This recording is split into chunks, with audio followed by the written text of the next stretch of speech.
Ndabva kwamambo ndinondisa zvekutondizvasha handisi kutya ndina mambo ndikubvunze kuti dzimbo dzamuri kuimba dzine chirungu mukati yekuti reason why watumwa namambani mudunhu mambo chauruka munomu chero kati mudunhu mai mambo chauruka ari pasi pamambani pasi pamambo wechipara chitaura nyaya yako ndati hanzi kambo kekuti reason why kanorevei kanoreva kuti the reason why uchishaina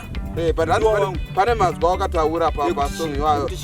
ari kufungidzirwa kuti anonyatsira sekuti kuti hanzi nzvimbo inonaka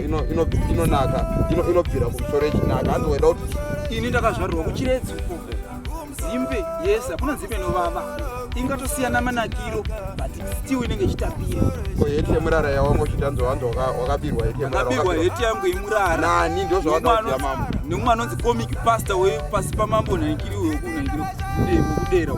comic pastor wekwanibaaaaora kana wadare iwo ndinini kwamambo njasvika chirasvika but pane mumwe mubvunzo wangu anibvunza vamwe vati hanzi konhau yekuti uri kuti uda kupiwa naye munhu wacho wekuti wakamukumbira chiko chaari kukunyima taura kada unozodza mambo ndikati ndipe unondinyima rudo ndoti wadakuziva ndiwani futi wakaimba kamboika ndonzi baba harare mudunhu rasekuru harare ine handinowaudzawo mambo nyaya yako but vanenge vachida kuti muchiimba dzimbo dzinozikanwa navanhu ndizvo zvisate nharo kuwainira kiti